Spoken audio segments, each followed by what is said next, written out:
which would be great, which hopefully makes a ton of sense.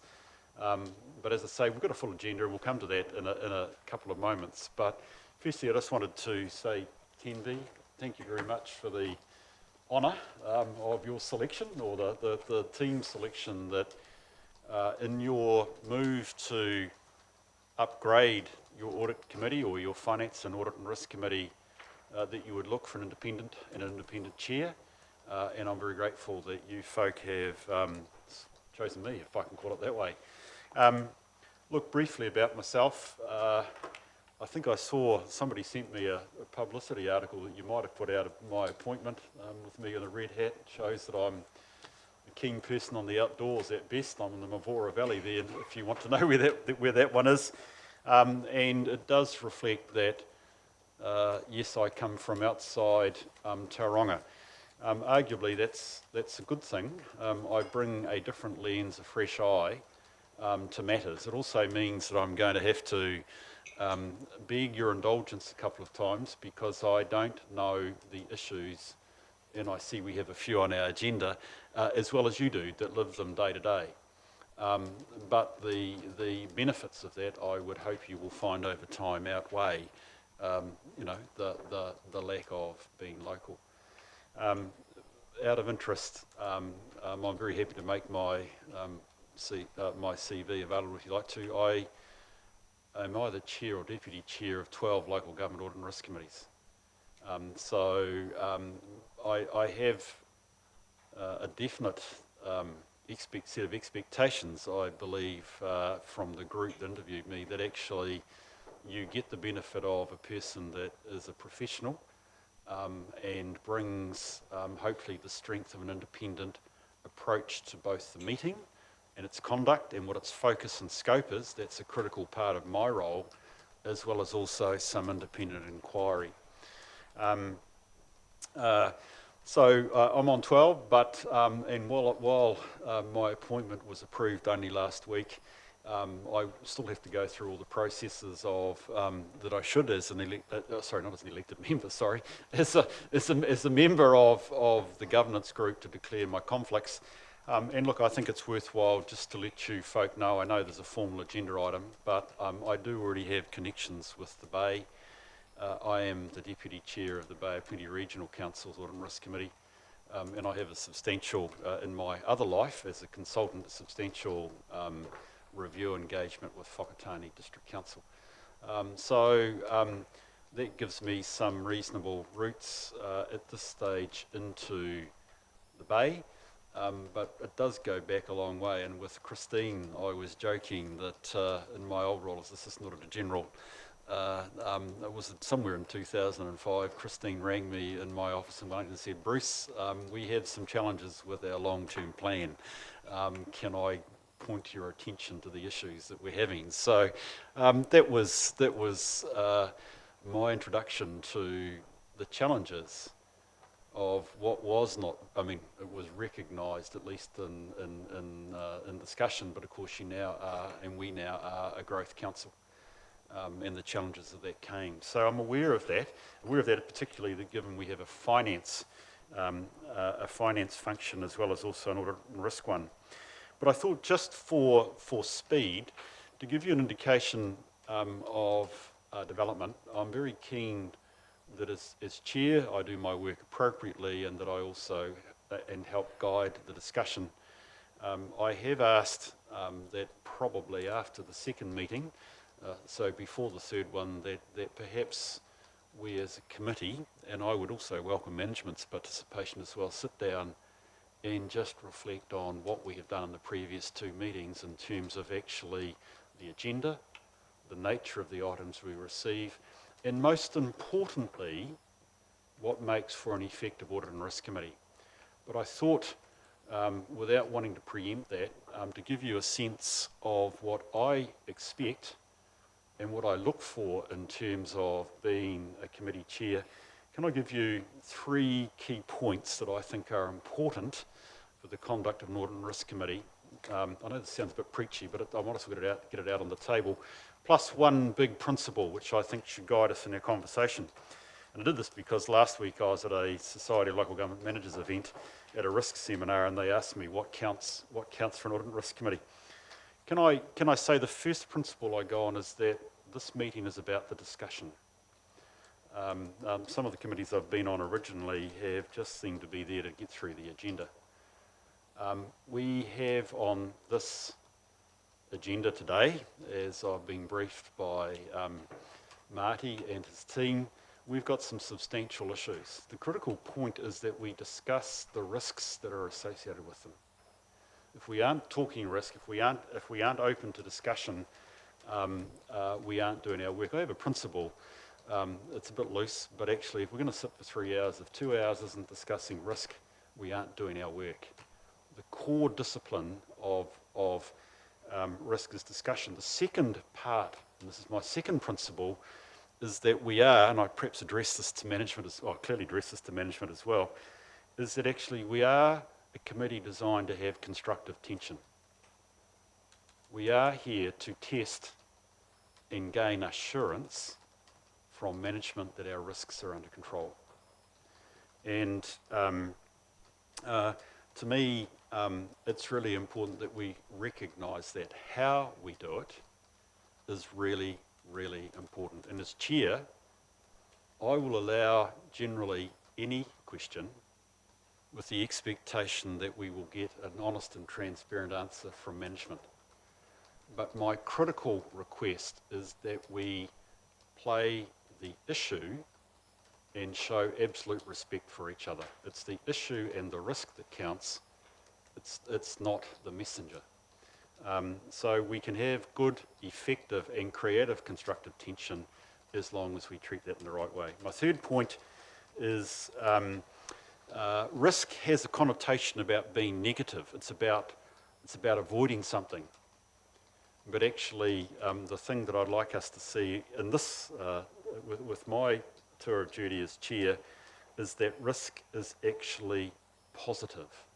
It's about achieving our outcomes. If our risk management isn't focused on achieving something which is positive for the community, we aren't doing the right work.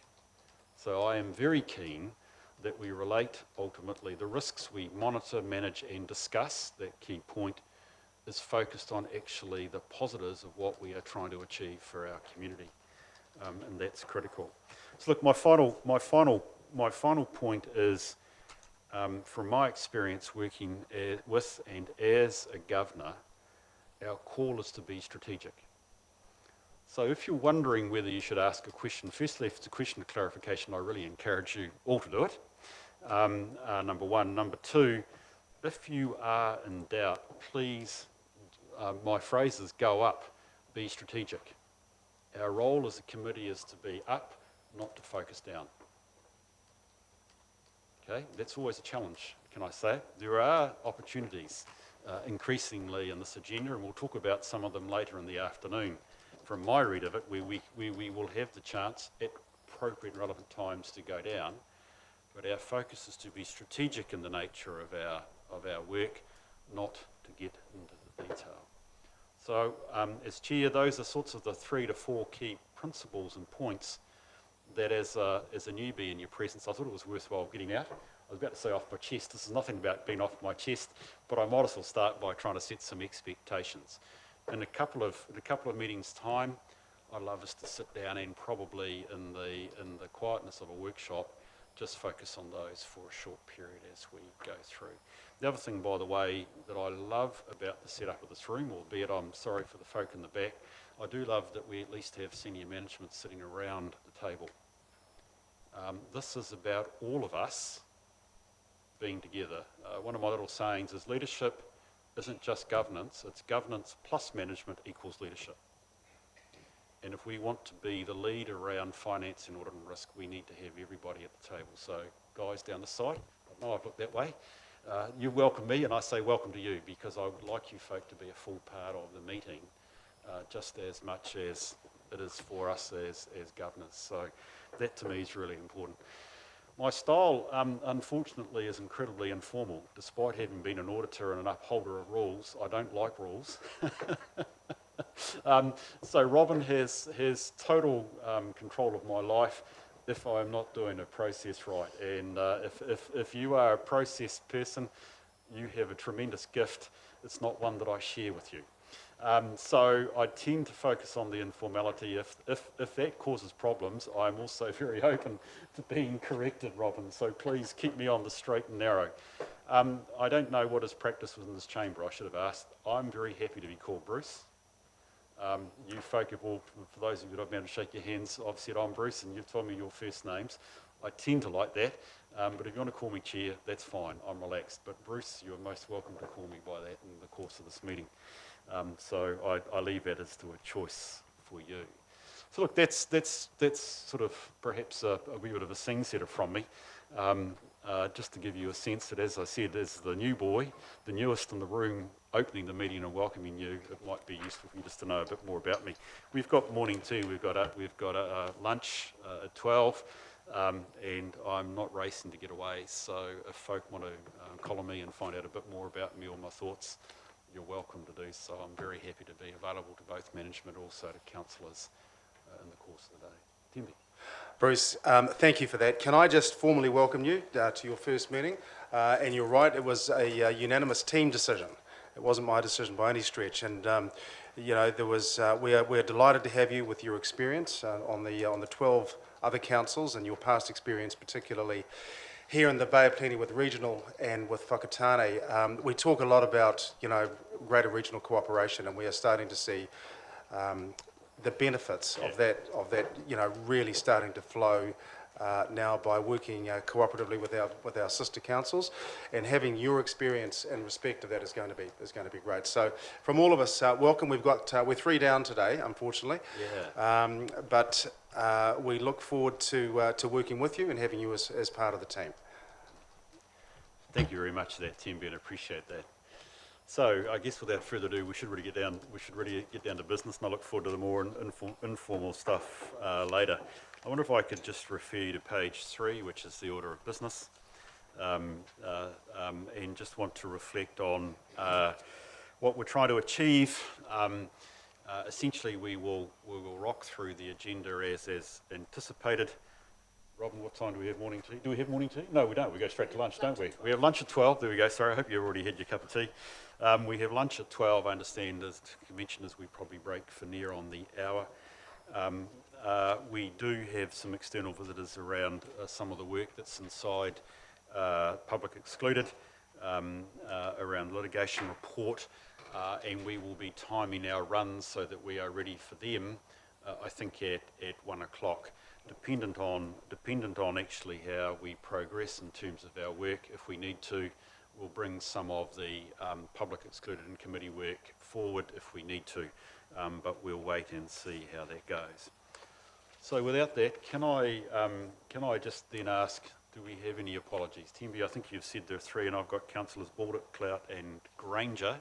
Are there any other apologies that we need to record at this stage?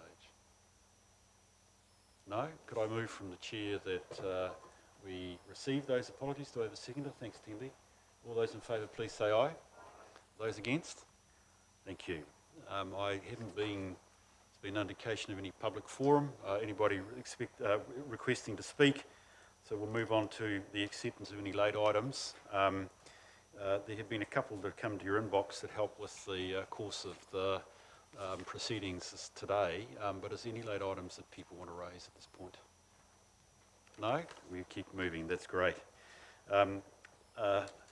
And actually, I must admit, my experience is the new one on me, confidential business to be transferred into the open. Is there any business to be transferred at all that people want to discuss at this point? No, we do have, obviously, under public excluded, the important parts, the recommendation we consider what should be made public, so I think that's helpful. Any change to the order of the business? I've indicated that actually we will work through until our external visitors are here, but otherwise I propose to go through the order pretty much as it stands. Is there any suggestion of a change to the order? There isn't? Great. Right. We're going fast. Declaration of interests. Are there any particular matters that have occurred, that are in this agenda that members would want to particularly draw our attention to as having an interest? which may potentially conflict? No? No matters? That's great. Thank you very much. Right. So we'll move to item 7, which is the Main Street reports, 4 of them. Thank you. And I'm going to check my run sheet here. Michael. Thank you. I'm Bruce. Welcome along.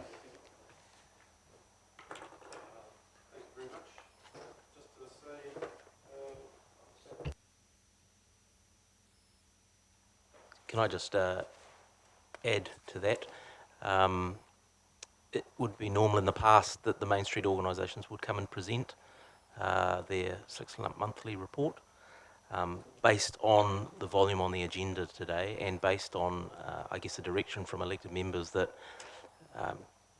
you're less inclined to want to see people present when all of the information is contained within the report, we've pushed back on Main Streets and asked them to come along to present to their annual reports and agreed to take away any of your inquiries and follow them up on your behalf.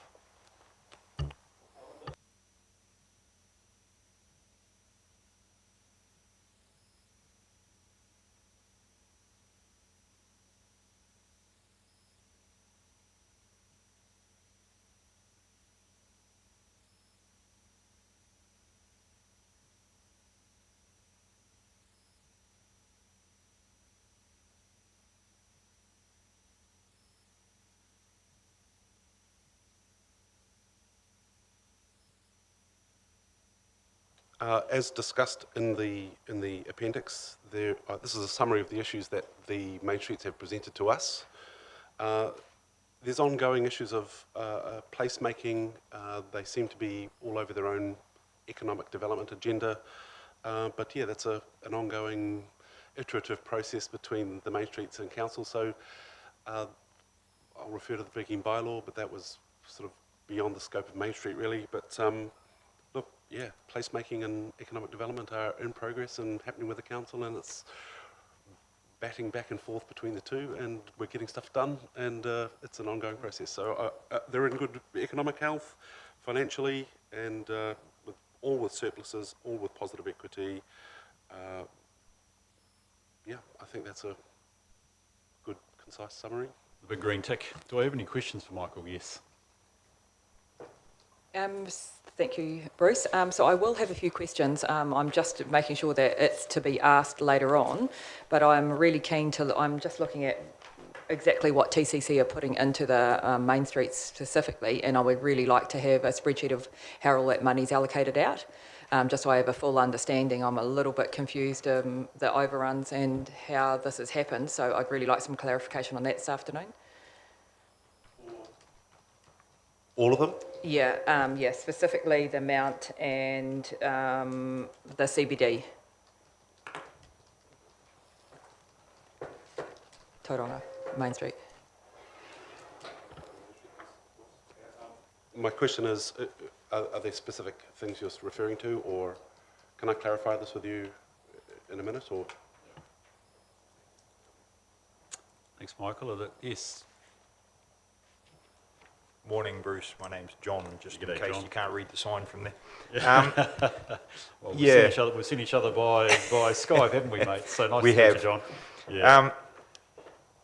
Michael, I'm somewhat concerned that under issues for council attention, Tauranga Main Street does not list the cruise ship shuttle bus service. Under summary of activities, they actually refer to the fact that there are challenges or have been challenges to sustain the service. But under issues for council attention, given that we recently made a decision to contribute up to $50,000 at somewhat short notice to maintain and sustain that service, I would have thought that that is an issue for council attention. Is there any agreement with that from management? And if there is agreement, and I hope there is, can we have some indication of the process by which we will address that festering issue? And I shouldn't need to remind people that recently a letter was tabled in public, which I believe cast aspersions on other entities unnamed in this city, somewhat unnecessarily, Clearly, there is stuff happening in this space, and given that we fund indirectly the main streets, and we also fund Tourism Bay of Plenty, who have an interest in this area, yeah, can I have a response from management in that regard, please? Because it does seem to be a significant miss in the summary. I would have expected to see that issue in the that particular column because it has been ongoing for some time, and until recently, we arrived at some form of resolution to at least get through the end of this summer. So yes, I agree. It should have been in that column.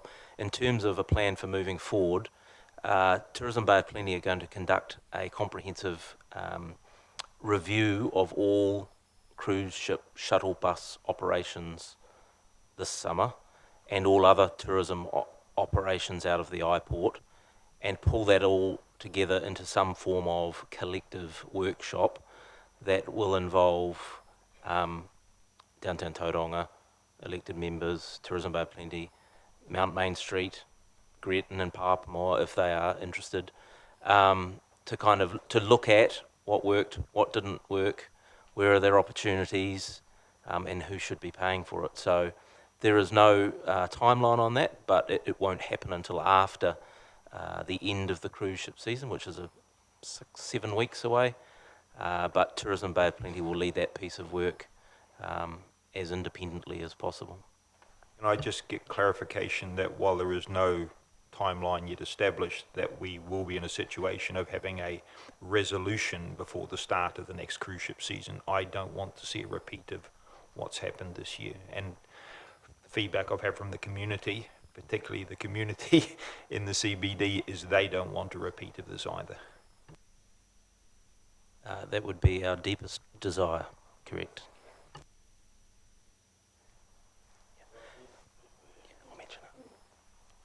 So, yeah, hi. Point 7, A2, about the signage for directing people from cruise ships to the shopping centre, it was declined by transportation because the sign didn't, hang on, let me read it, didn't meet the criteria for being for drivers. These are pedestrians. So I'm wondering about the safety of the traveller. Is it they might not see the sign and walk into it, or? We're working through getting one of these signs or getting the signage sorted out, but in terms of it being an obligation for the transportation team, the way they've phrased it as their responsibility or not in this case, is that it doesn't meet their criteria of a sign suitable or required for safety or for a huge distance, and that you'd miss the business district. So that is not to say that Mount Main Street can't find a way to produce their own sign, and one of the challenges actually is that we have degraded power poles and light poles and we're unable to put signs on them at the moment. So it is a little bit of a challenge, and the transport team sort of went, well, we have to find another way to do this. So that's in progress. Not gone away. They still want to do it, and we've just got to find our way to wriggle to the end of this and get it done. Sorry, yeah, I've just got one, and then I'm done. It's about point 3, which suggests or seems to suggest the draft parking strategy is nearly done, and that it may include parking prices for the Mount and Greaton. Can you elaborate on that, please? Not really, actually. That's directly from Martin Parks and the transportation team, and this was his wording in response to this issue. So it seems like they have a parking strategy in the pipelines that's going to be comprehensive, and it was transportation's response to Mount Main Street's issue of parking. So I can't expand it right now, but I can come back to you with further information. Thank you. Through you, Mr. Chair. Just clarification in terms of today. So are we asking questions now and the Main Street organisations coming and presenting to us this afternoon? No, they're not presenting to us at all? No. But we're asking questions of your good self in order to put to the Main Street organisations. Okay. To that end, with your indulgence, Mr Chair, if I can ask a question just in regard to the CBD targeted rate. Back in 2015, the Council of the Day asked for a breakdown of the promotions and management contract.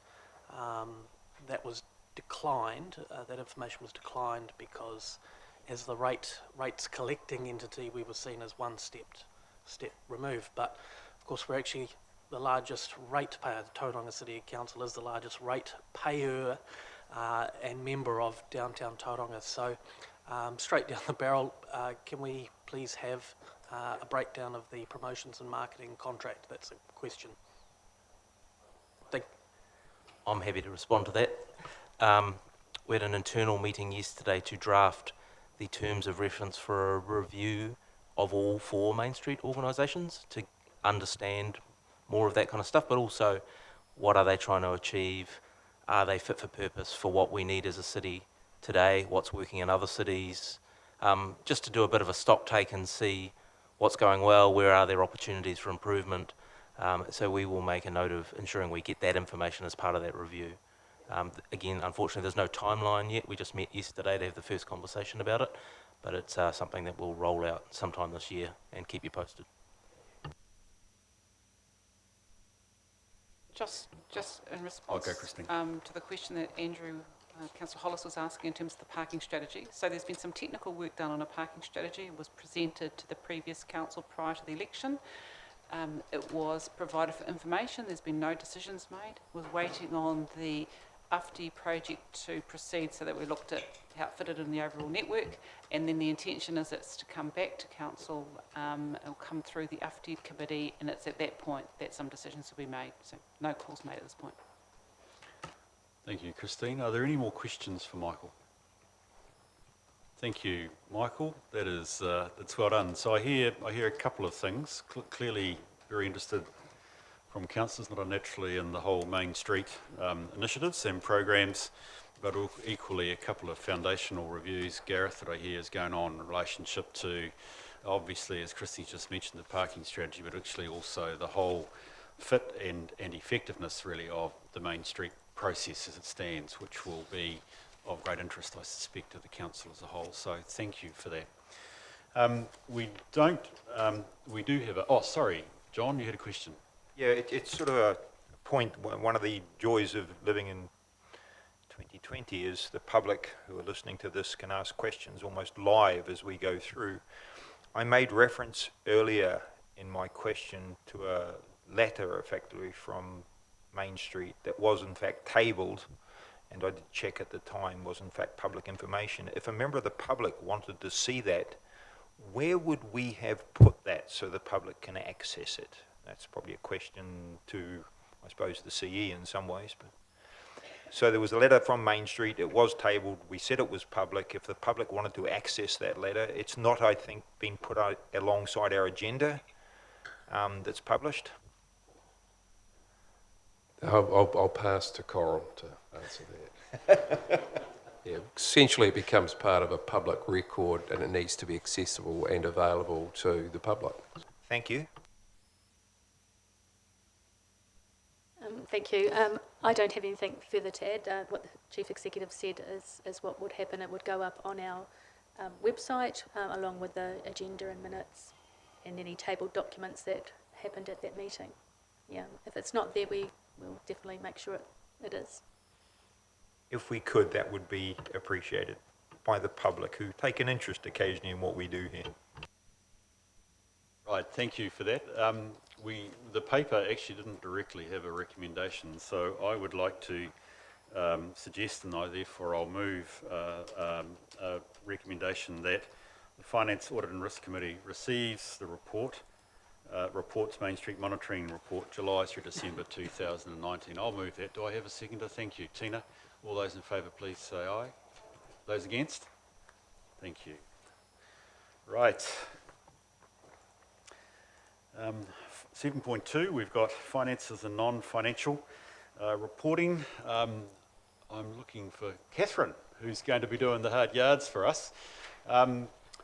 Look, really critical part. This is a combination, really, in lots of ways. Well, primarily of our financial hat, as in contrast to our audit and risk hat, although they have strong tie-overs between the two. So, Catherine, I just wonder, for the benefit of this, we could perhaps try and break this into two chunks. If we could deal with the finances first, please, and then separately we'll move on to the non-financial. But I am always a great believer the two are actually closely related. So perhaps at the end somehow I'll work the magic and we'll see if we can bring it back together. So thank you, Catherine. I think we're in your hands. Okay, thank you. So yes, we've got the financial and non-financial monitoring report. I'd like to introduce, Tracy Hughes, you'd have met last time, who works in the finance team, and Rhea Brooks, who is in our corporate planning team, who will be dealing with the non-financial information. Into the financial, overall, we are on track with our revenue, expenditure and total capital for the first 6 months. So that's sort of taken as a whole. There are unders and overs, and we will present to you the summary, so you'll sort of see where those unders and overs are appearing. So Tracy will cover off the operating results. We have Mohan Damal also here to respond to any questions regarding borrowing and debt. So you will have received, I understand, last night a part of the pack that we'd mistakenly left out, and we have tabled that, which is our current borrowing position, debt levels, etc., and we'll cover that off as part of this. And I'll cover off the capital expenditure and the overspends. So on this particular report, we have a couple of additional projects where we will be seeking approval for an overspend to finish those ones off. So we'll come to that at the end. So we can maybe present all the financials and then have questions. Cool. Okay, so over to you. Good morning. Firstly, I'd like to reiterate the offer that we made at the last meeting of this committee, given that we now have a new chair, which is that we're very open to changes in the information that we provide. We continue to provide largely the same information that we provided to the last council. We're now into the second meeting, but we are very open to both what the information is and how we present it. Having said that, I'll just refresh everyone's memory about how we put this table together. I have a little pointer here. I'm going to try and point to what seems very far away to me, at aspects of the table on that screen over there. So, firstly, there we go. Can anyone see that little pointer? Okay. I'll try and talk and point at the same time. So I just want to point out, shaky, that we do have operating revenue and asset development revenue separately. So when we get down to the bottom here, the operating surplus deficit reflects operating revenue and operating expenses. Oops, operating expenses. This isn't helping, is it? Okay, I'll put that away. And also to state that just the left-hand side of the table, the numbers are related to year-to-date and the variances, and the right-hand side of the table is full year and particularly forecast. I'll take the report as read, but just to summarise and highlight a few items relating to attachment 1, which starts on your agenda on page 126. Both operating revenue and expenditure are below budget year to date, which generates a smaller operating deficit than budgeted by 3.3 million at this stage. Full year, our forecast is that overall operating income and expenditure will continue to be below budget, but that variance will decrease, and the year-end position we're forecasting to be smaller than budget by 1.3 million. Just one thing to note here, we have a line in there for provisions expenditure. We're currently reviewing that, and that is likely to increase significantly when we come to look at our Q3 results. Tracy, if I just hold you there, just so that people do follow you properly, that's the current projection of $1.225 million. Is that the one that you're talking about, the provision expense?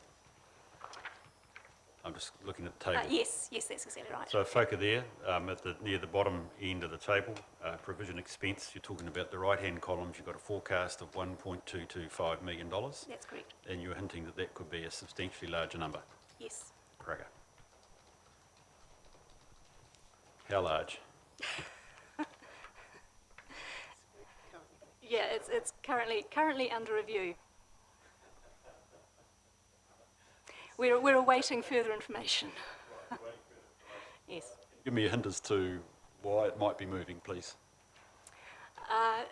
This is largely in relation to our weathertight homes provision.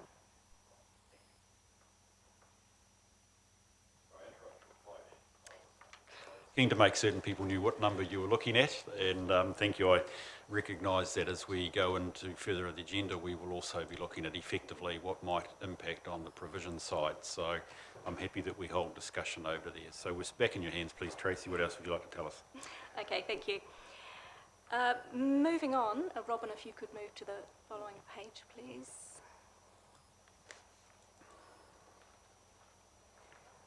So the following pages here, pages 127 to 131, analyses variances in user fees and operating expenditure, which is excluding depreciation and finance costs. So this is a subset of the items on the previous page that we were looking at. We've reformatted this report a little because I understand it was almost impossible for you to read last quarter. And you'll notice that all of the commentary for both income and expenditure is now in the centre of the page, as well as covering several more pages. There's many minor or offsetting variances year to date.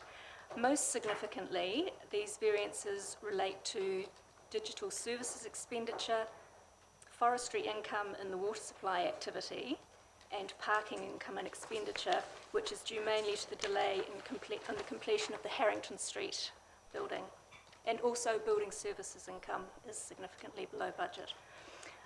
I won't go into the reasons at this point. I think the commentary on those pages is fairly self-explanatory. Thank you. Full year expenditure is expected to be similar to budget in this part of the report.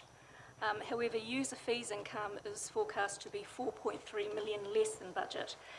Again, this is due mainly to consenting income, forestry income, and parking income. That concludes my section of this report. Thank you, Tracy. Appreciate that. Moving on to the capital expenditure report. So just a reminder, the way we structure this is we've identified 16 key projects or programs of work based on spend, potential public interest that we highlight for you with commentary, and the remainder of the capital program, which is on the following page, is summarised in terms of other growth projects, other level of service projects, or renewals projects. So if we sort of head back up to the key projects, the way we structure the report is expenditure year to date against full year budget, and then we provide a forecast of where we think the expenditure will be at year end.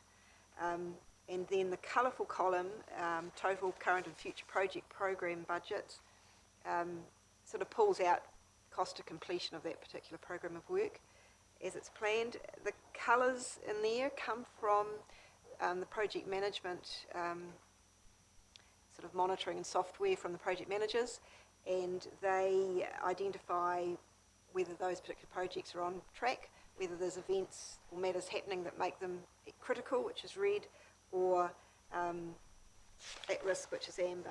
And so the expectation is that the detail of those projects will come to you through projects PSOC committee, and we just summarise the information into this report just so that it hopefully connects it all up for you. So the full year forecast expenditure is also from the project managers, and we're just at the stage collating that. Overall, the program, with all its ups and downs, is expected to be pretty close to the total budget for the year. One thing I will point out, and if you look at page 2, you'll see these growth adjustment projects and level of service adjustment projects. What we've done for the last couple of years is looked at the capital program as a whole and then assessed how likely it is that that whole program will be delivered, and adjusted down the expected total capital delivery based on experience assessment of likelihood of delays with some programs of work. So really what that's saying is we did an adjustment of 60 million downwards, and that's how we set up our interest budgets and our expected loan position. And so really what we're saying is that for that total package of projects we aim to deliver, that we will be delivering about 60 million less than we called out as projects as expected. So if you're trying to kind of understand that, those bracketed numbers, that's what that is. And at the bottom, we're pulling in now the land sales summary with similar information. So I can come back to questions on that at the end. And if we then maybe just go to the next report, which is the capital project variations to budget. So we bring to you projects that have exceeded 50,000 above budget, or programs of work that have exceeded that, and we divide it into two groups: those projects that we expect to be under 500,000 underspent, and those projects are the CE has delegation to approve that expenditure, and those projects that are expected to be over 500,000, which we will bring to you. So the lines in white are the new projects that have happened, or that have gone over budget between the last monitoring report and this one. And again, we have the comments. I'm happy to discuss that later.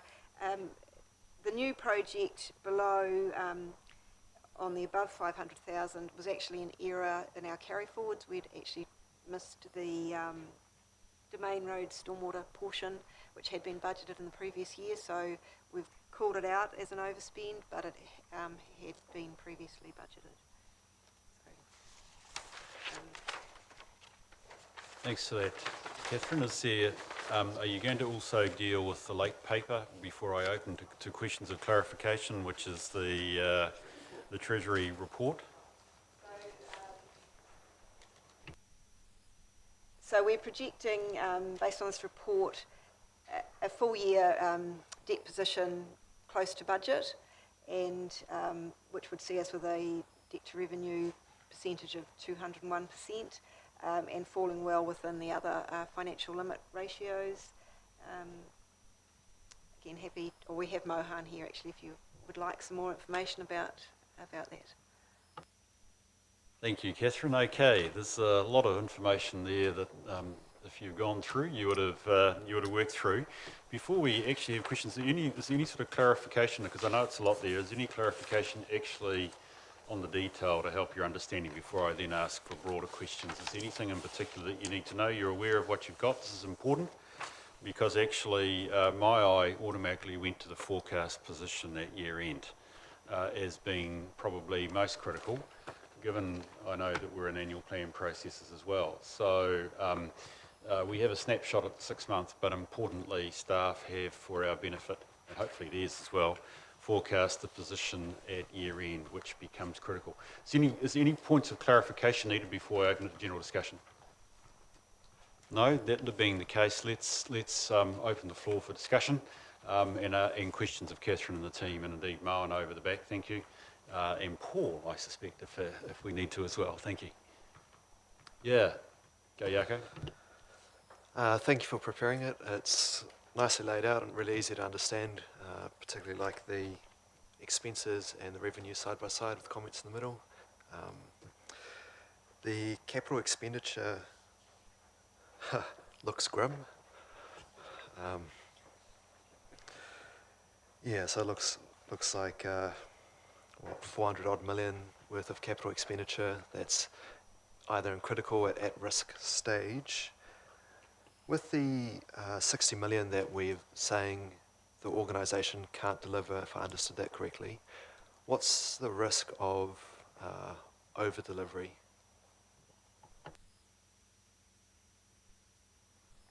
We would always monitor how that's going, so we're watching that it tracks to budget.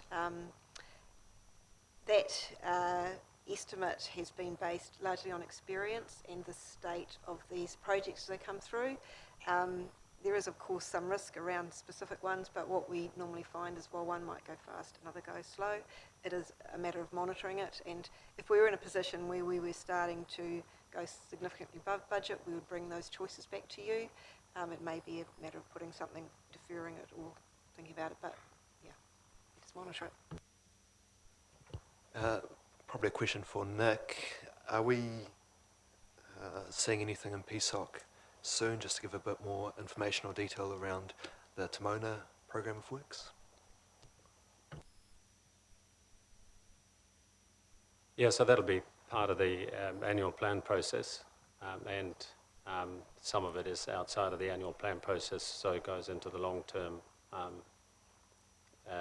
planning.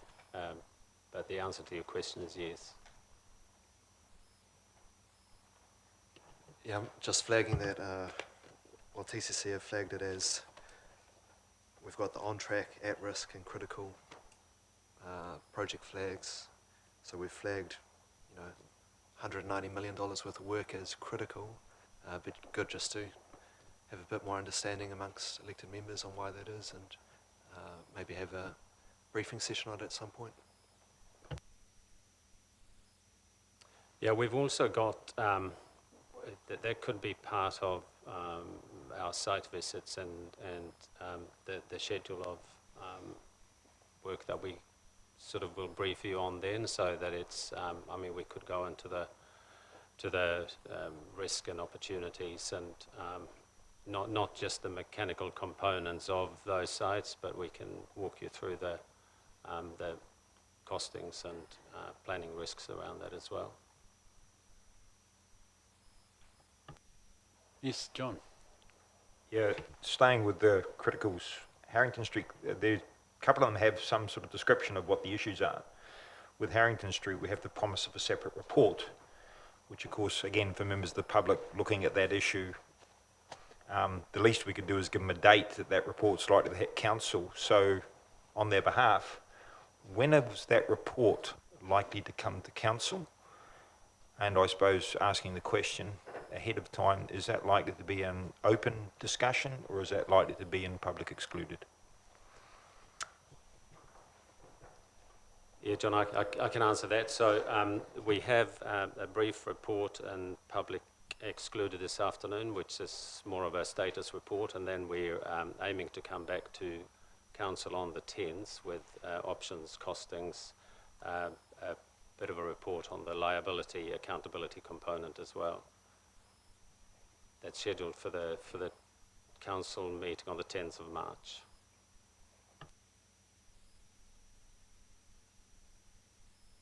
Just on the Mauai base track repairs, I just see that the budget's still 5.3 million. If we missed something there. I suspect we have, yes. Apologies. I'll check there. Through the chair, the budget's adopted through the last annual plan, so that the budget won't move. No, it's just the expenditure obviously will be a lower amount. To follow up, so that's one of them that won't move. How close to the truth are these numbers? They are the information that we have at this point in time, but because the annual plan process adopts those numbers, we monitor against that annual plan, so that's a point in time. Those numbers don't change. Is annual plan for this current financial year. Well, the actual numbers are, but the budget numbers will be set. Yeah, that's right. That's right. Could I just, sorry, So I guess the question then is, why is it orange if we have come in so far under budget? I would have expected that to be green rather than orange. can I suggest that we clarify, some of these things are also programs of work, because they move into the future, so can I suggest we just clarify what we were involving in that, and the updated figures, if they have updated. Just to clarify, probably the key column in that is actually the forecast expenditure. So you'll see the number has moved to 840,000 in terms of the forecast for that line item. So it will report against the budget, but we're only forecasting 840. Just for clarification, can I also ask, I thought Catherine said at the start, anything that is underspent by more than $500,000 goes orange, which is why that one is orange? No? Ah, right. I don't know why that one's orange.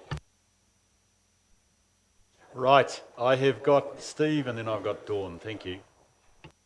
Yeah, just following that that line on the Moa base track, forecast spend $840,000, and a couple of months ago we approved $750,000 as the budget for remediation.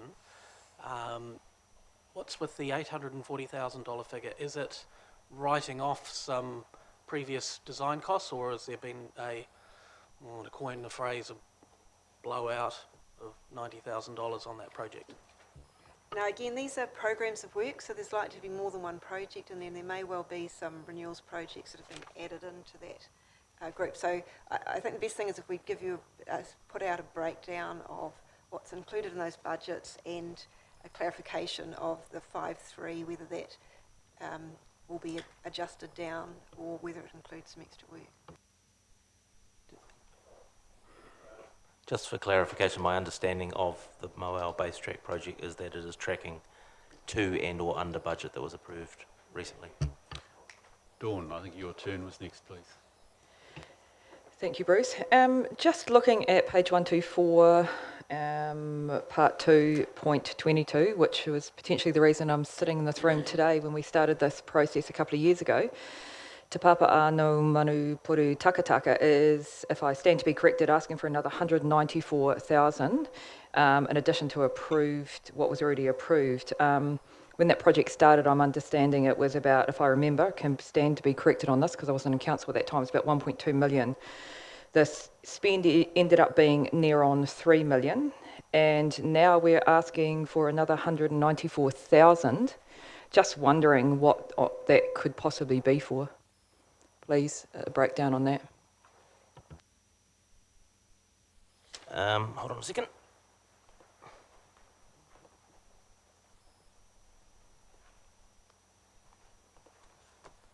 So my understanding is that the original budget for Port Takataka was 2 million with an additional 490 already approved, so up to 2.49, plus an additional 194 that's been asked for today. In terms of what the money has been spent on, I've got a pretty comprehensive list here. The first item was professional services, so landscape architecture design and QA monitoring. There's a whole list of stuff here. There was some engineering design and MSQA construction monitoring, and then there was the construction of the PO and some issues with refabrication of the sign for that. So I can copy this detailed list and send it through to you guys for your information. Right. Yeah, sorry, just through the chair. That would be great, thanks, because I'm just unsure how the ratepayers are going to handle extra money going into something when, at the moment, as we would have seen, all the plants are sitting there dying, yet we've still got landscape artists coming here to put more plants in that aren't being watered. Thank you, Dawn. How did you have your hand up? No.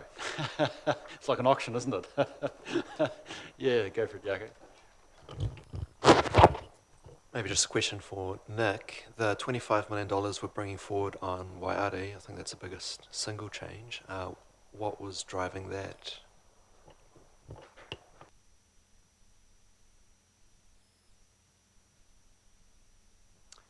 Yeah, it'd be something, Yaka, that I would have to break down item by item.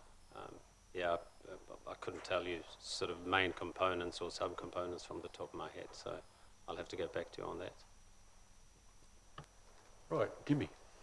Chair, through you, Nick, just further to that, it is fair to say, though, that we are looking at a significant budget increase on Waiari, and I think this is where Yako's going with this 25 mil, but it's in fact going to be a lot greater than that. Would that be a fair assumption? A lot greater than the 25, ultimately. It is, the 25 is the most likely from what we know at the moment.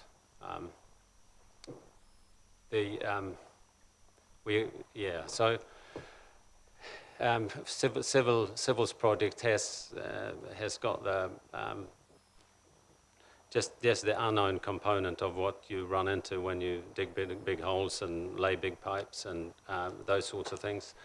We are trying to apply a risk analysis to this so that we get closer to what, hopefully get closer to what the final number will be. We can only assess what we've got in front of us. I'd say that there is a likelihood of it going over that 25 million. There's no two ways about that. But from what we know at the moment, that is the most likely outcome. Andrew, and then Yako. I was going to talk about Tamonga and Waiari, but I think we've sort of covered those. My main concern is there does seem to be a lot of those unknown things around pipes in the ground and stuff that we seem to be carrying post-project beginning. And is there any way to reduce our risk, certainly on these larger projects, but just in general, is there any way to get those contracts sorted out so that the tenders are more accurate? Yeah, we've tried different approaches to that in the past to engage with the contracting sector and see what intelligence we can glean from that and make our numbers a bit more accurate. Ultimately, if we want accurate, precise number as we go into a contract, it is likely that we will pay a premium for someone else to take that risk on. So it's a really fine balance to try and find a contract form and a sort of a tender process that gives us the optimum value of that. And I think the best we can do is to try to engage with the contracting sector to draw on best practice and previous experience from ourselves and others. So I think it is important that we don't operate in this space in isolation, but try to draw on as much intelligence as we can. But it is a fine balance. We could probably, for any contract, get a precise number as in terms of the out-turn cost, but there's then we would pay a premium for someone to take that risk on. And is that then the best value for money? They're decisions we need to make on a case-by-case basis. Yeah, thanks, Nick. Arguably, of course, we are paying a premium anyway. We just don't know what that premium is at the beginning of the job. We find out about it at the end. Yeah, so the definition of a premium, often there are cost increases to these projects. That's not to say that we don't get anything for that cost increase. So when there's a cost increase, there's generally a value to us for that. Once we're inside a contract situation already, you could argue that we may not get optimum value out of that, but it's not like a cost increase. It's us giving money away. It's there is a return for it, and sometimes it's negotiated. Sometimes it's pre-established rates for something in the tender documentation or contract documentation. But I guess the point is that it's just because there is a cost increase doesn't mean that there hasn't been a scope change or that we get additional value for it. So I guess to answer your question, how do you define that? Are you asking? Well, to your question, there's, yeah, it's a matter of defining what the cost increase is for. If it's us giving away money, then of course there's no value in it. But if it gives us something in return, Some of this is reputational damage too, so I get that it's a fine line. Maybe we could move on from that, but I'd like to see that we're working towards getting that risk reduced, that's all. yeah. So we are going through a process of looking at how we deal with procurement and contract management and engaging with the sector and what current best practice is. We can, I think it'd be fair to say that we can report back on those findings within the next 2 to 3 months.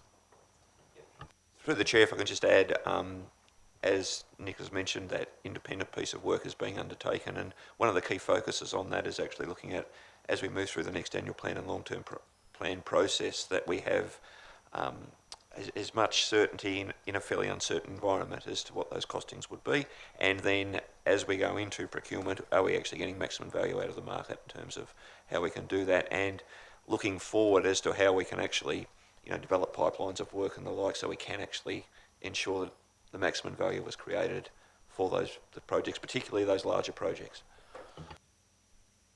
Thank you for that. Yako, I think you were next with your question, please. This is one probably for Christine. Just wanting to get a bit more information around the $14 million of land purchases that are unlikely to be completed this year. Is that just because they're going to be delayed and it's going to fall into next year, or are those things that perhaps we're having another look at because of the constrained balance sheet? And also, it says reserves and social infrastructure. Does that relate to opening up new areas for development, and is that going to put that on pause, or does that relate to indoor courts and reserves only?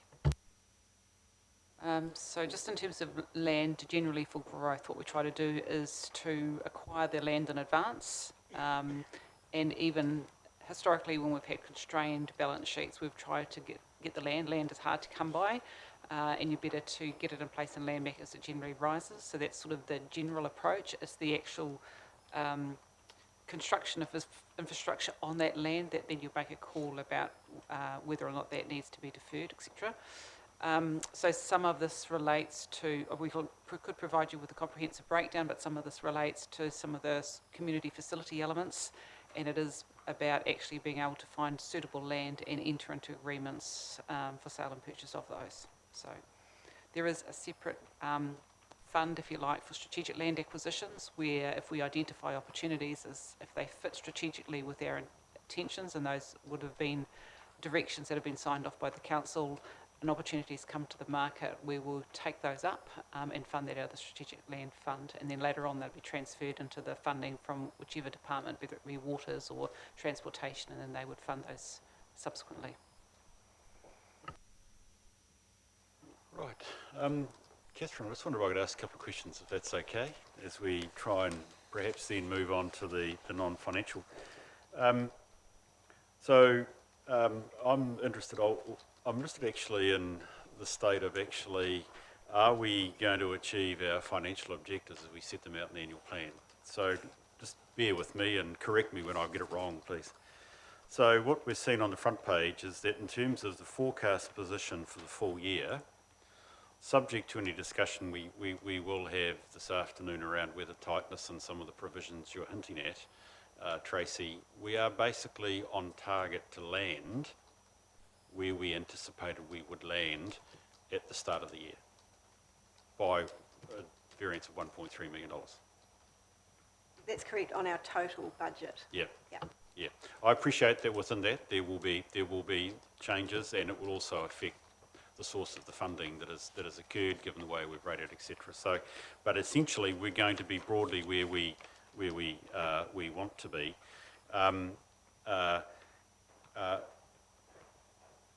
Capital, we have already made that acknowledged adjustment that we had about $250 million, $260 million worth of CapEx plans. We're going to hit 200, well, we're just going to be shy of 200 million, which was the adjusted budget. So that's actually not a bad achievement, I would hazard a guess, looking around the country in terms of capital development. That presumably means our debt position is lower than we would have anticipated. No. No? Tell me what. Correct me, that's fine. Okay, I'm just keen to understand the balance sheet. That's cool. No, sorry. So in total, if you like, the expected borrowing we were going to achieve was based on 60 million less of capital. So that's why we do the adjustment, in fact, so that we don't overrate for interest, if you like. So that's why we're very close to hitting our debt target. So the adjustment down was to keep within financial parameters, not because we couldn't do the work. No, we were comfortably within parameters had we budgeted 260 because we thought we could do it. So we adjusted because, based on past experience, we don't deliver above that 200 million. And in the past, when we didn't adjust, we would have a surplus from rating for expected interest costs often. That didn't occur because the borrowing didn't occur. So we've tried to be more realistic in our budgeting. But that will be a debate for the annual plan again.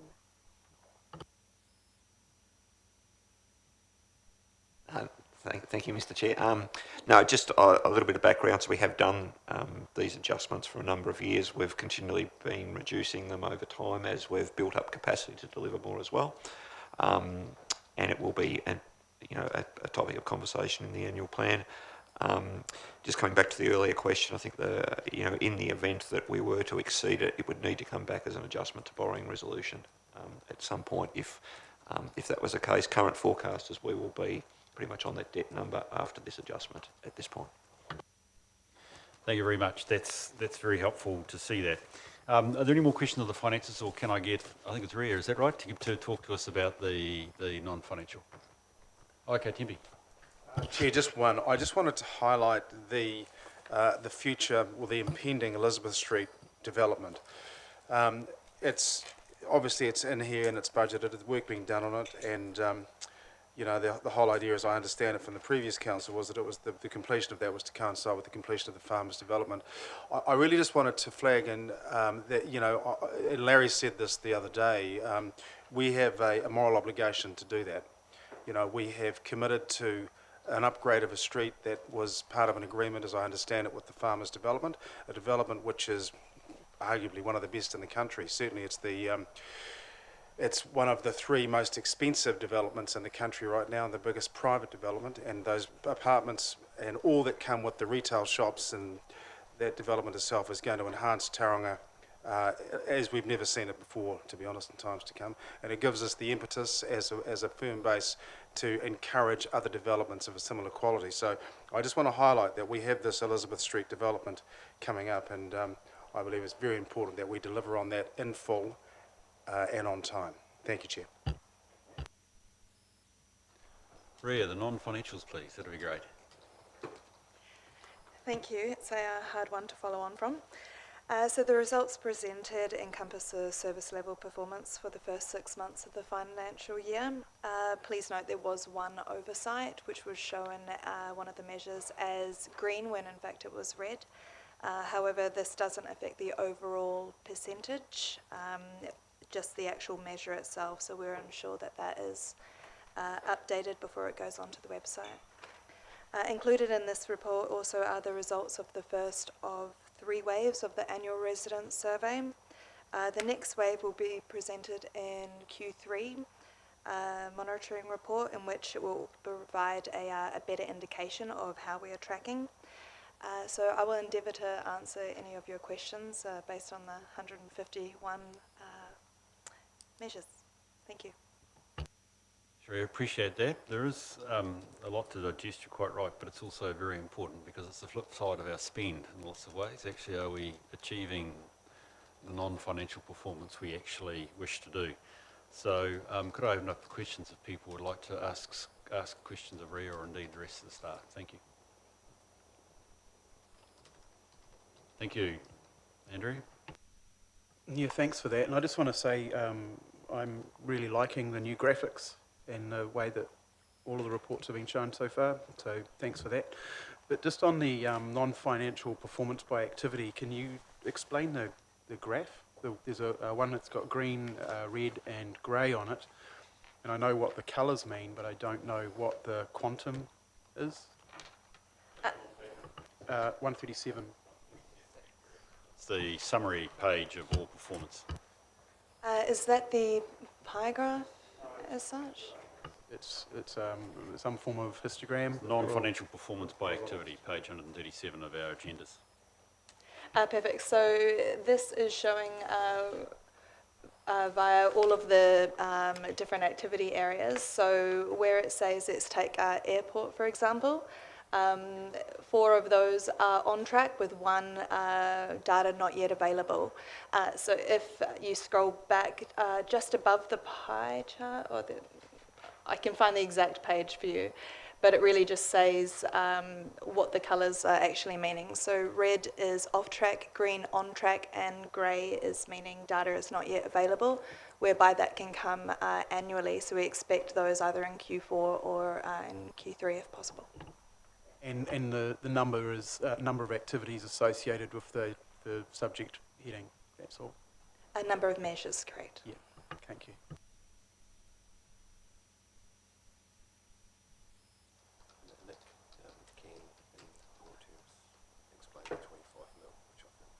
Oh, okay. Right. Yeah. Okay, we'll just hold that in line. We'll hold you in waiting if that's okay. Nick, any other questions at this stage on the non-financials?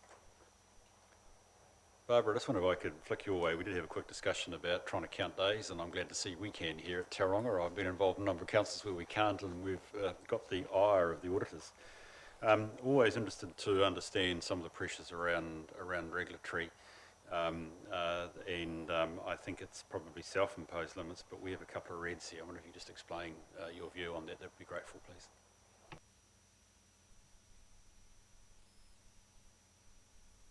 Sorry, probably been a bit naughty. 148, sorry, the agenda.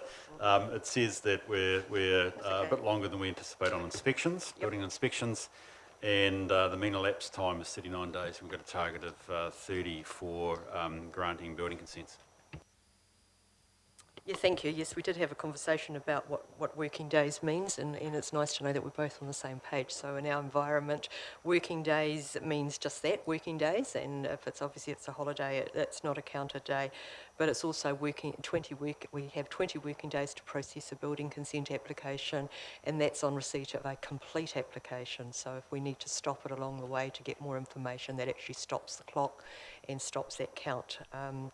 So in regards to the processing, we do have the ability to utilise consultants, so we do have the ability to manage that and keep the stats and processing high at the 97%. In regards to inspections, though, unfortunately, we don't have contractors available for us to use. There's not as many of them available. We are slowly improving, but on average, that's very much an average, and I think we've talked about that previously in this environment, but over the 3 sectors in the inspection regime, Bruce is divided into 3 sectors. So the city's divided into 3, and on average we're 5 days, and our target is 4. We have been considerably higher than that, and we've undertaken a whole lot of initiatives around moving staff around to try and meet the expectations of our customers. 39 days in lapse is for lapse consents. Now, that's an unusual stat. I hadn't seen that before I came here, but that's the stat that we use in relation to when we first got a building consent application in to when it was issued, and that takes into account those non-working days. So a lot of that is reliant on what the customer wants to do, although we try to be very proactive in getting a response to those RFIs. Does that help? I congratulate you on having the elapsed time. You aren't the only council, by the way, but that does it. But I think that's the face of the customer experience rather than the 20 days in reality. So I congratulate you for doing that, and I encourage you in the ways that I know you're trying to move those days down to 30, which is quite a fair challenge.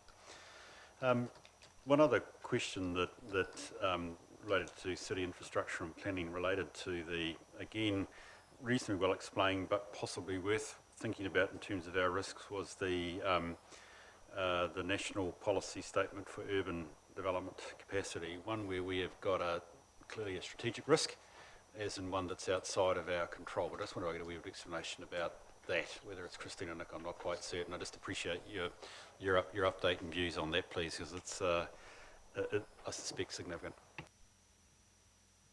And what we actually wrote in, yeah.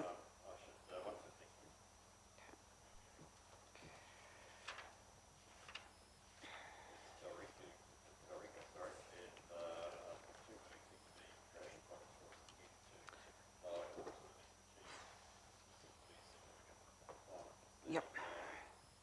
Yes. Yep. So we've reported to the Urban Development, the Urban Development and Transport Committee, that we do have a shortfall in housing supply. We are unable to meet the current requirements of the National Policy Statement. So probably more for the Chair's information, we've done a piece of work where we've looked across the entire city and looked at land lots where, I can't remember what the threshold was, I think sort of 8 or 12 lots where we thought was going to be able to produce more than that. Looked across the entire city to identify those lots and calculate how much supply we think is likely to come to market, knowing the landowners and what they're likely to release. There is going to be a shortfall. We've had that independently peer reviewed by Veros, who are a company who've got expertise in in-house development and also know a lot about the land. They've confirmed that assessment. So we aren't going to meet those requirements. The key barriers are in Te Tumu, multiple owned Māori land, and a Māori land court process that's underway. Tauriko West is around transport linkages to the state highway, which are required. And Te Tumu, Tauriko West and residential intensification all have issues as respect to meeting the the regional policy statement natural hazard requirements. So there are plans underway in each of those. None of them are easy to solve. Yeah. So yes, yep. So there is. You were getting to that. So, so we've been actively working at a national level, raising these issues through multiple of submissions that are underway, including submissions that relate to water, natural hazards, urban development, productive soils, etc. So those matters are being raised. There is a consortium of growth councils that our Chief Executive is heavily involved with, which involves Hamilton, Tauranga and Queenstown, working together to commencing conversations with central government about growth council challenges. They are different in each of the areas, but they're all driven from growth. And we're working on creating a more comprehensive plan about central government engagement. I don't know if Marty wants to add a little bit more into that. No, I just think the one thing that we haven't talked about is the ability to invest and construct and fund the infrastructure required to the parcels of land that we're talking about, and obviously that's a key component, and particularly the land where we might be relying on state highway investment. That's Crown land, so obviously we've been having this dialogue with Crown certainly for the last 18 months, 2 years. They're well aware of the Veros report, and we continue to work, I guess, more immediately, but under the umbrella of UFTI, to try and deliver these, what we're calling short-term greenfield opportunities to unlock this land, at the same time working towards an intensification plan change for the peninsula and across the city. Current strategy is continue all of the work streams, so carry on with the infrastructure planning, carry on with land matters, carry on with natural hazard planning, plan change planning, and infrastructure funding and financing potential solutions, and engage with the central government. So we've got a whole series of work streams that are all working in parallel, and as each of them come up to barriers, we're trying to overcome them, but we're not slowing one down, knowing that we're trying to just keep them all moving forward, and one will be more difficult than the other. But we're not stopping anything, knowing that there are problems, because otherwise we'll never get there with any of them. John, then Tembi. Yeah, thank you, Christine. This is a topic that's been not infrequently discussed here, but just for clarification, and then with a question. The initial response is we're blocked in the east because of the multiple Maori land, and we're blocked in the west because of the NZTA roading issue.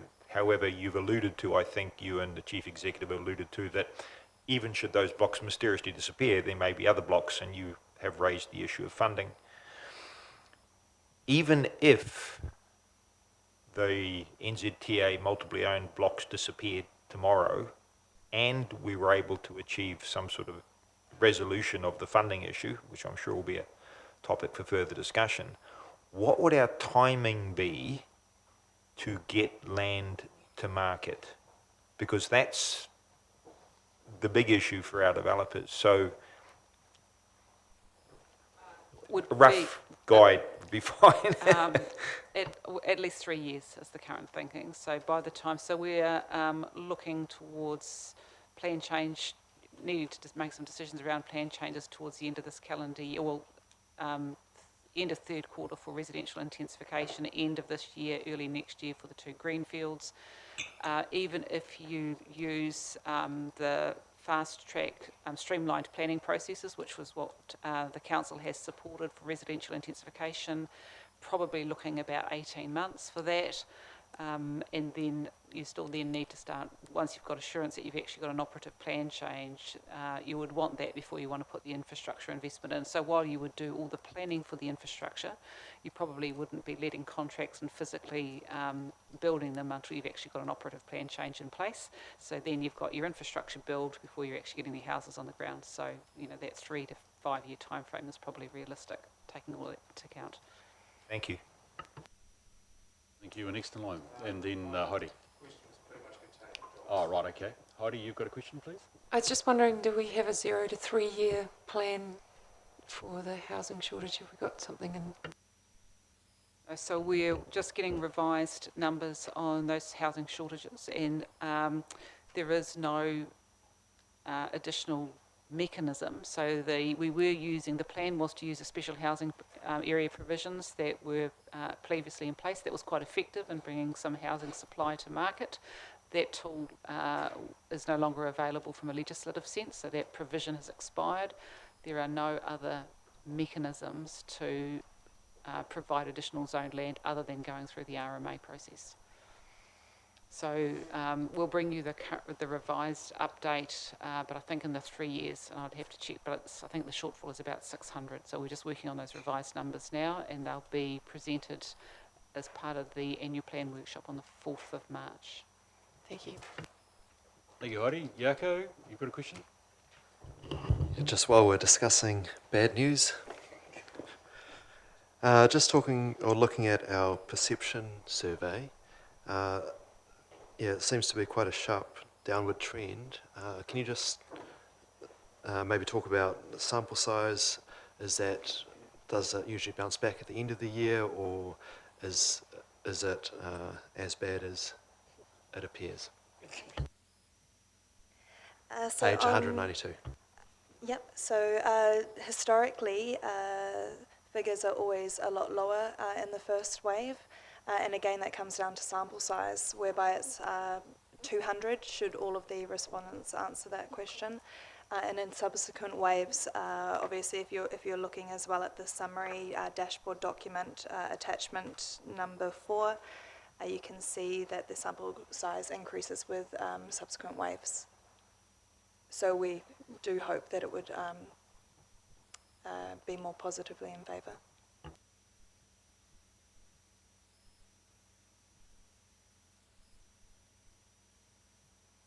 Thank you, Rhea. Are there any more questions of Rhea or of staff over these matters? We're okay? Yeah, John. Just to follow up on that, I'm trying to understand how increasing the sample size will change the number, because I don't see the strict connection. I mean, I can appreciate that the timing of the sampling might be interesting, that sampling immediately post an election where how can I put it, quite a few of the challenges facing the city and were publicly discussed could influence things. So I understand if you're saying that other samples will be sitting in a different time frame, but I don't understand how, if you like, just increasing the sample size changes the... Can I just get clarification on that? If I can answer that. The increase in sample size, as you rightly say, won't increase the percent, like the result, but the result may change due to the increase down the line. If it did change the result, I'd suggest we just increase the sample size significantly.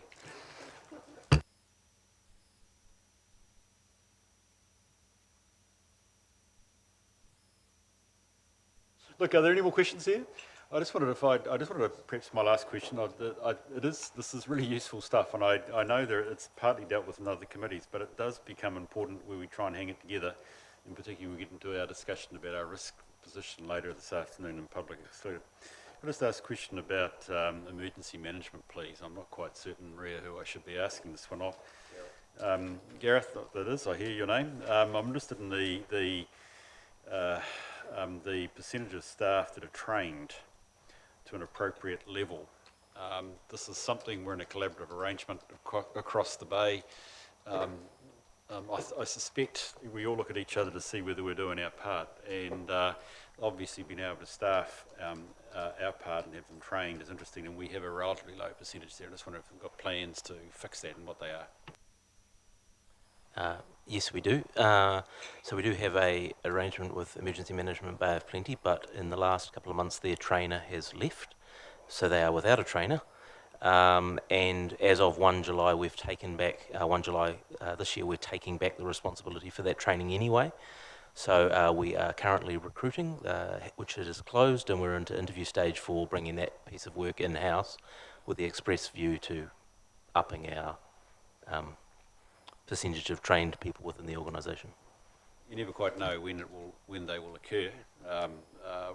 We have the capacity for any sort of foreseeable matter that would activate the EOC at this point in time, Gareth? Yep, we talk about that quite frequently. Our view at the moment is absolutely yes. It might not be pretty, but it would get done, and it would get done pretty well.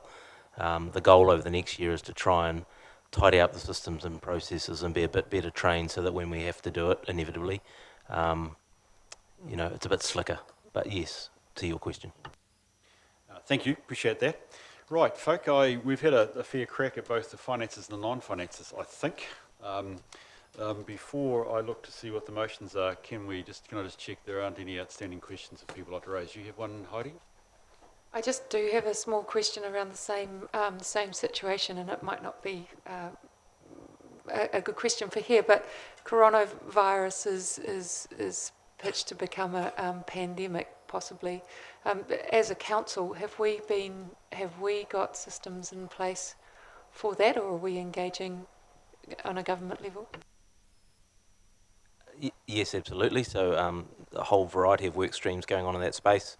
And as of yesterday, I was appointed the GM sponsoring our pandemic planning in consultation with the DHB and Ministry of Health. And we have our first meeting at 3 o'clock this afternoon to just start to tie all the pieces of work together and prepare for what may need to happen in the coming weeks and months. Nice, thank you. Not a dumb question, Heidi. Well questioned and asked. I think it's important that we know that.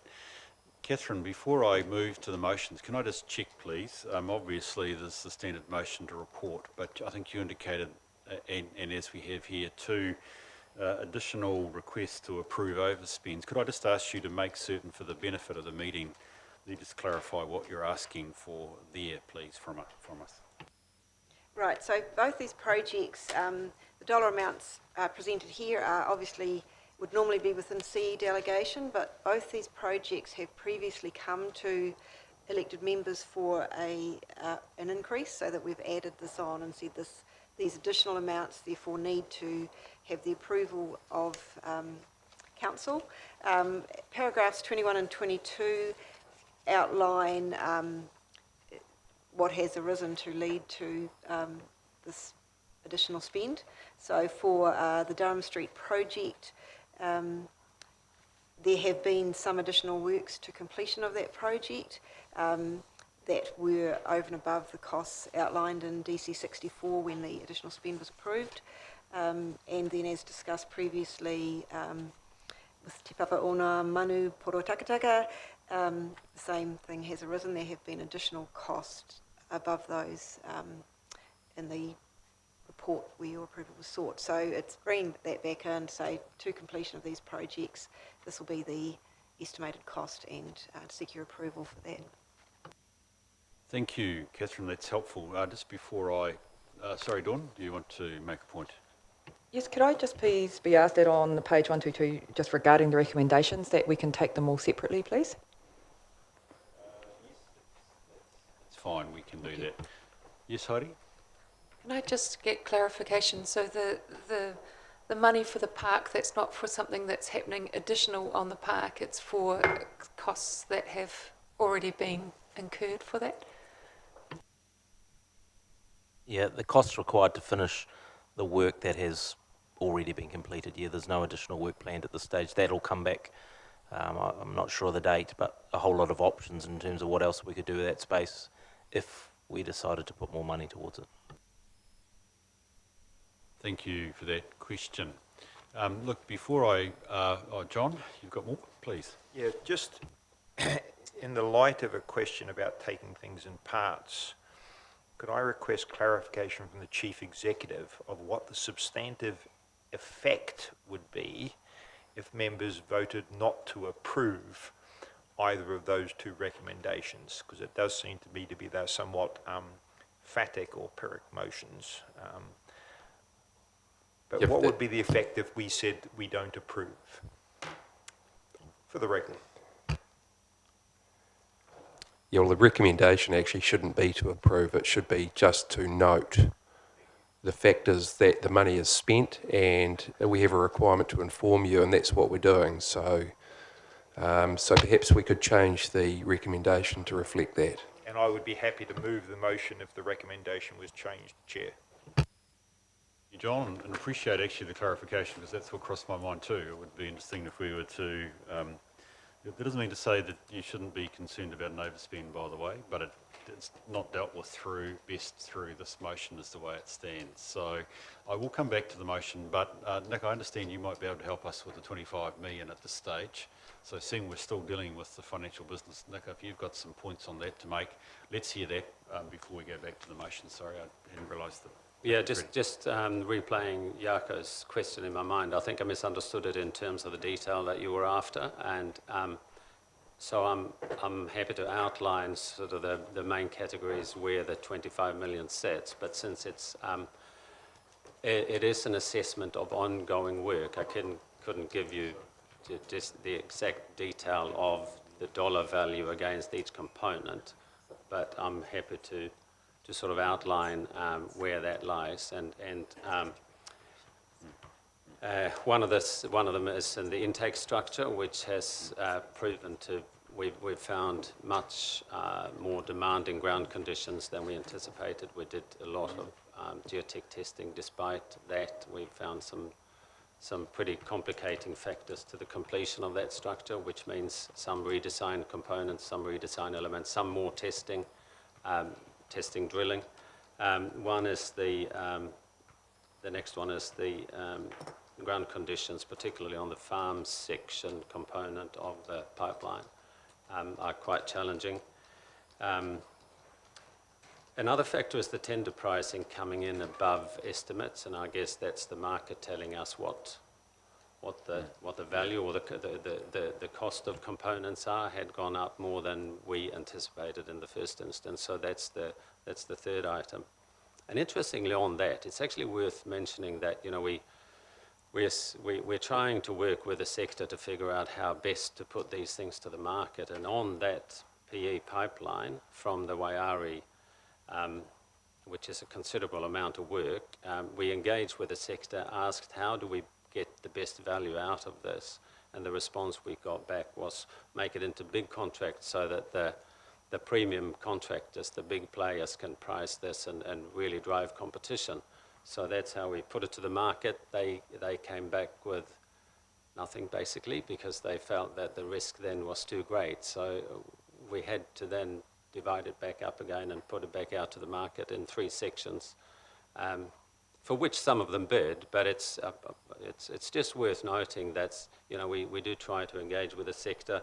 We get a direction which doesn't always quite work. So anyway, I just thought that was worth mentioning. So that's the third component. And then the fourth is just, I shouldn't say just, but the completion date now being pushed out from the original one of 21 to later in that year, to 21-22 financial year, which means that there are preliminary and general costs to cover for the duration of the project. So they're the 4 main element that constitutes or builds up that cost. Yeah, thank you. So yeah, that was precisely what I was after. Yeah. Sorry about that. I thought you may want a dollar value against each of them, but no, just a general outline of what it is that we're spending the money on. Right, Dawn, last question. Yeah, just to clarify, thanks, John, because I was going to ask the same questions, just so that I'm aware of what's happening here. We are now going to approve money on section B and C specifically, that has already been spent on an overspend. I'm just not sure that I remember reading about the overspend or that the overspend was coming up, but we've got no choice but to approve it because it's already been spent. Is that correct? Firstly, I think, Dawn, we've agreed on John's good question that Marty's answered, that the idea of approving or non-approving is not actually an appropriate motion, because, as you've quite rightly pointed out, the money is contractually needed to be paid, and it's being paid. So a non-approval doesn't achieve a lot. I think we've agreed, as it's up there on the screen, that we would be better to pass this motion, that we note the overspend. Supplementary Chair, yes, I do appreciate that. I was just wondering why we didn't know about the overspend, or can we ensure that in the future that we could maybe know about anything that's overspent to a budget that we've already put through? Through the Chair, this is the forum through which we're formally advising you. I'm not sure whether or not informally we've advised, but I think we can look at that if we haven't. But there does need to be a process of formally advising. So. Right. Do I have a person that would like to move this motion? John, you would, please. So this is a complete recommendation. Just to summarise, that we receive a report and that we note these 2 elements of overspend. Andrew, you're prepared to second? Thank you very much. All those in favour, please say aye. Those against? Thank you. Sorry, it's tradition to ask the mover to speak to the motion if required, or if they wish to. It's the co-pupper that we normally work with here. Thank you for correcting me. Do you need to speak, or was there something you wanted to say before we got there, John? Partly to compliment the staff. Also, I think there's a typo in Pototakataka. I notice on the written report we've misspelled Pototakataka. We have enough problems with that project without adding to the thing. No, seriously, the way we've gone through this report and the way we've been led through it by you, I think, is appreciated. I think this is the level of discussion that's appropriate for this.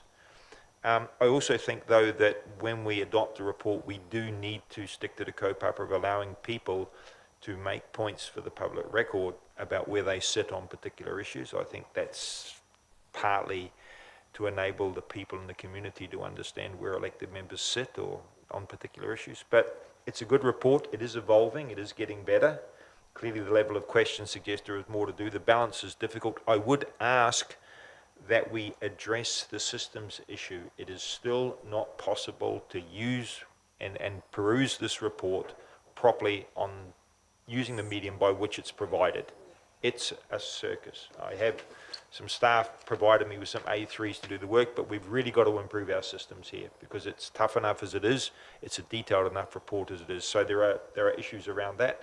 I appreciate that's not within the finance team's remit specifically, but yeah, it would be helpful if we get the report in a format that enables us to read it, understand it, and then come back with good questions. But appreciate the work, appreciate the evolution, appreciate the change from approves to notes, and recommend this to my colleagues.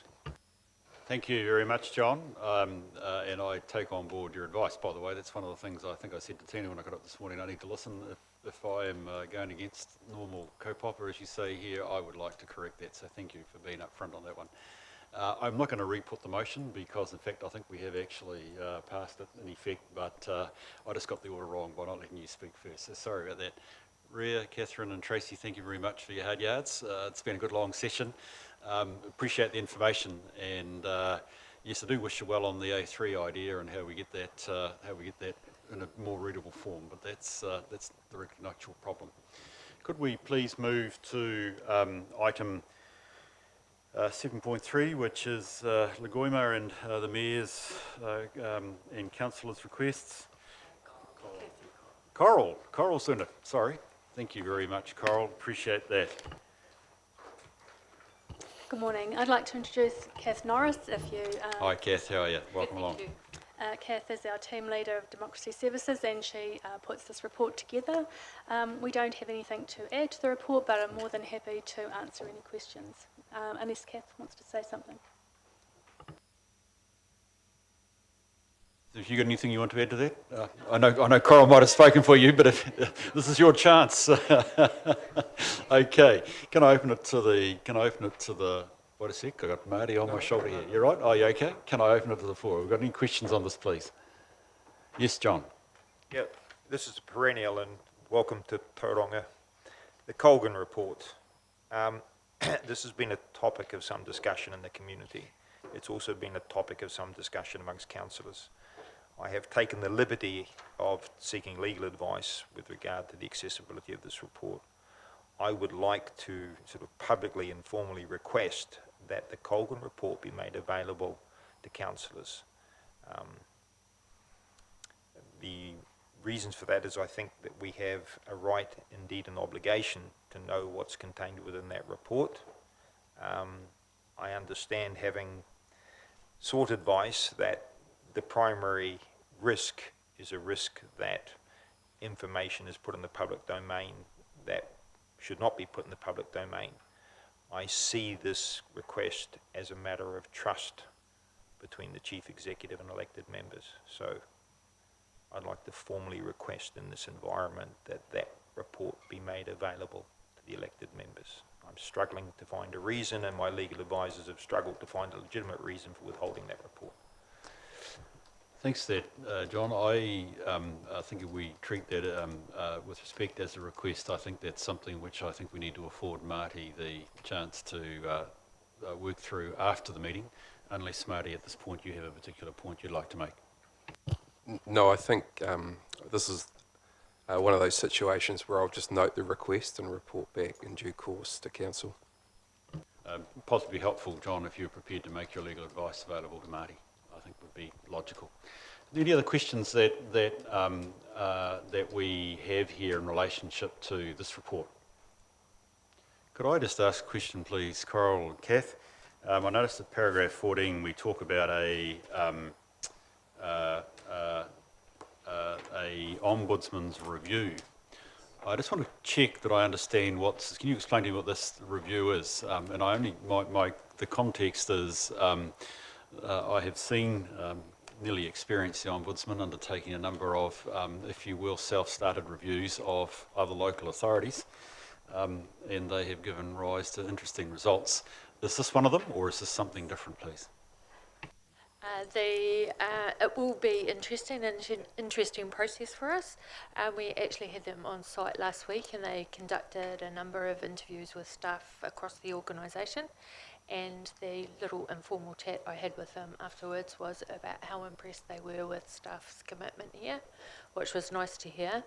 There is a formal report that will come off the back of this, and we are expecting that they will have recommendations for the way we may be able to improve our process. We're a work in progress on this, and we've made significant changes in my time here around how open and transparent we are around these things. But yes, there will be a work program that falls out of it.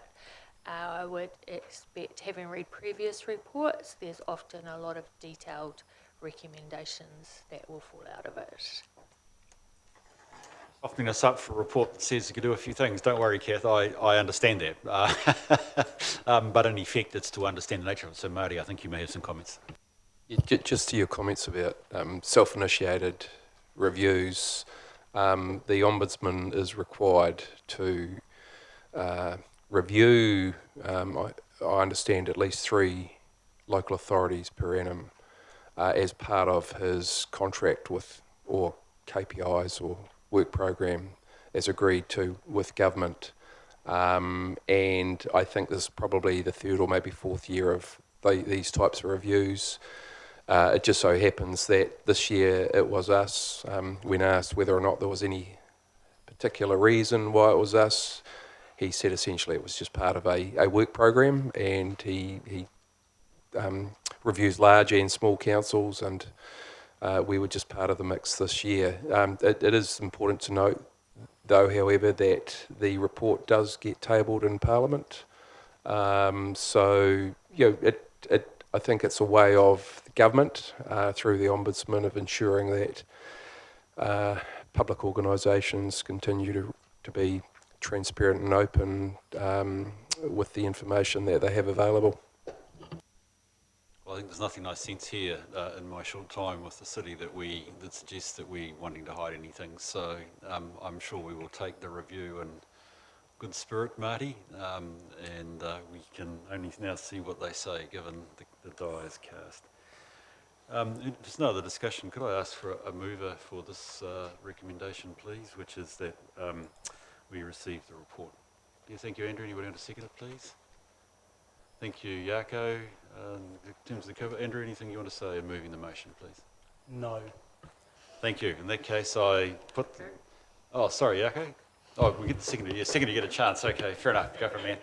I was just going to say the breakdown of councillor requests was extremely interesting. Right. And again, done in public, it's good to have clarity. Why not have it all out in the open? Thank you for that. So I'll put the motion that we receive this report. All those in favour, please say aye. Those against? Thank you. Right, I think if I've got my agenda in correct order, we do have ourselves at the end of the... well, I think we will. I think I would like us to keep moving, unless would lunch be ready now? Do people need a break? Are you happy to put another 10 minutes sprint into the end? You never know how many wickets can fall on this time. It's pretty good to have the 10 minutes. Okay, we happy? Sweet. So yeah. So look, I think we had no late items, so it really moves us to 9, which is to call for a mover. Actually, I think I should do this. Move into public excluded. I would like to note that we have amended the motion merely to reflect that we have got our legal advisors, Helen Rice, Simon Wallins and Richard Marchant, are going to be present at some point, and we would like to include in the motion that those 3 be allowed to stay and contribute due to their knowledge of the legal proceedings that we'll be discussing as part of the matter. So it's to move into, for all the reasons, to move into public excluded, plus also allow those 3 to be present. I move that. Can I have a seconder, please? Thank you, Andrew. All those in favour, please say aye. Thank you. Those against?